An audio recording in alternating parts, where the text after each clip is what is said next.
Oui. Vous avez dû affronter des remarques désobligeantes?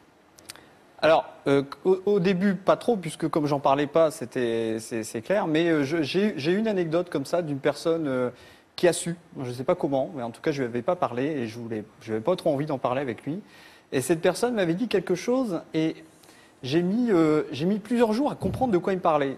Parce qu'il m'avait dit, tu sais, faut pas avoir honte. Alors déjà, je me dis de quoi il parle. Il faut pas avoir honte parce que maintenant, il y a des petites pilules pour ça. Et donc j'ai cherché à comprendre, donc comme je n'avais pas trop envie d'en parler, j'avais laissé Des passer. petites pilules bleues. Et voilà, et donc je me suis dit, ça y est, j'ai compris, en fait, il parlait de Viagra.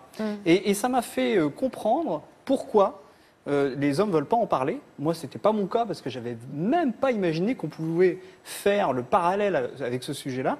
Et j'ai compris pourquoi certains hommes ne voulaient pas en parler, parce que, comme le disait justement monsieur, il y a beaucoup d'amalgame entre stérilité et impuissance. Mais oui.